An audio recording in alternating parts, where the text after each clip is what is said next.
colleagues, for a minority government to be able to govern effectively and efficiently, trust when working with the opposition is clearly fundamental.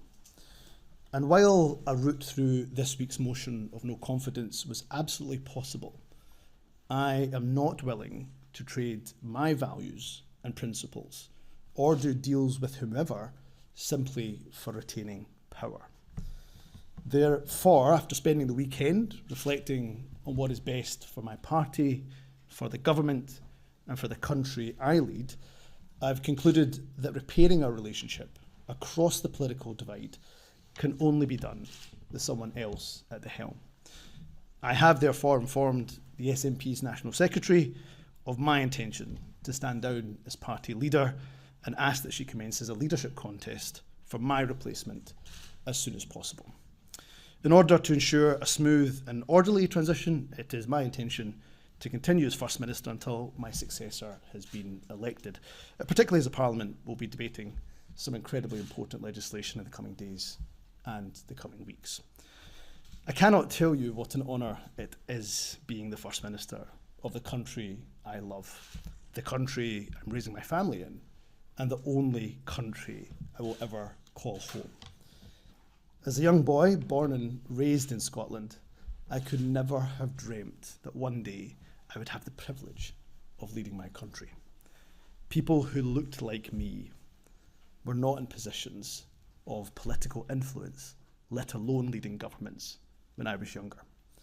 But we now live in a UK that has a British Hindu Prime Minister, a Muslim Mayor of London, a Black Welsh First Minister, and for a little while longer, a Scots Asian First Minister of this country.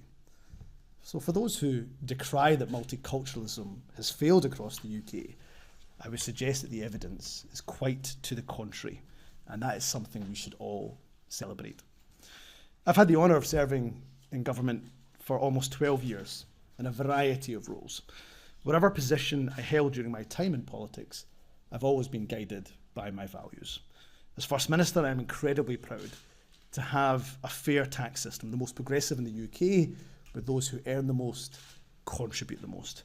And it will always be my core belief that in a country as rich as ours, wealth must be far more evenly distributed.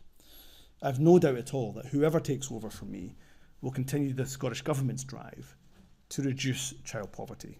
I'm proud that through our actions, an estimated 100,000 children are expected to be lifted out of poverty this year. I also hope that as a country, we can be really proud of the strides that we have made to tackle inequality, prejudice, and discrimination. But let's also acknowledge that far too often in our country, hatred continues to rear its ugly head. In a world where every issue seems to descend into a toxic culture war, it is often the most marginalised in our society who bear the brunt. As politicians of all political parties, we're privileged to have a platform. Each and every one of us must resist the temptation of populism at the expense of minorities, particularly in a general election year. I've often said that as a minority myself, my rights don't exist in a vacuum. They're only protected because the rights of everyone are protected. And from the backbenches of the Scottish Parliament, I will continue to champion the voices and the rights of those, the rights and the voices of those who are not often heard, be that at home or indeed overseas, such as those suffering and continue to suffer the most horrific humanitarian catastrophe in Gaza as the world watches on. Let me say to my SNP family, I will always be with you. I will always campaign alongside you. We have had setbacks in our movement, but we have overcome them, and we will do so again. Independence feels frustratingly close, and believe me, no one feels that frustration more than the leader of the SNP. But the last few miles of the marathon are always the hardest, and we have run this race as a team, and I now will prepare to pass the baton to a successor who I'm absolutely certain will lead us over the finish line. And I will tell you today what I will say to that successor. First Ministers get to meet countless inspirational people in communities across Scotland, working to make life better for those around them. First Ministers get to see firsthand many of the exciting businesses and industries that will power Scotland's future.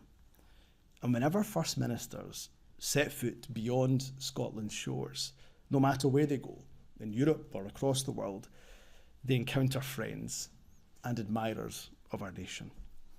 If only every person in Scotland could be afforded the opportunity of being First Minister for just one day. On the very next day, is my belief that they would vote for independence with both their head and their heart. To my fellow MSPs of all political persuasions, next week is a crucial milestone. We mark 25 years of devolution. We have an electoral system that is designed for no political party to have an overall majority. Devolution's founding fathers and mothers, rightly in their wisdom, believe that no one loses out by politicians sharing wisdom, sharing counsel, sharing ideas. But the converse is also true. That is why I would make an appeal to colleagues from across the political spectrum that while government, of course, must act in good faith, so must their opposition, and be prepared to collaborate with us, not just oppose for opposition's sake. The only people who suffer as a result of such an impasse are the very public that we seek to serve. Politics and politicians, not unreasonably, I'm afraid, have often been maligned. However, I truly believe that when we get it right, and often we do, we are a force for good that can transform people's lives for the better. So to my colleagues in opposition, regardless of political party, I genuinely do wish you well. I bear no ill will and certainly bear no grudge against anyone. Politics can be a brutal business.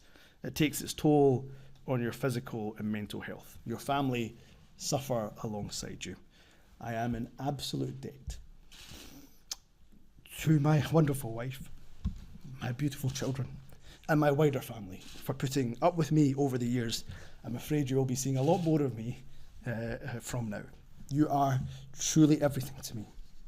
And although, of course, as you can tell, I'm sad that my time as First Minister is ending, but I am so grateful, I'm so blessed for having the opportunity that are afforded to so few to lead my country.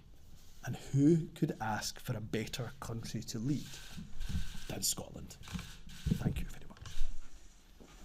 First Minister, First Minister, can you make a freedom calculation? have you left the party in a worse state than you found it? What's your biggest regret?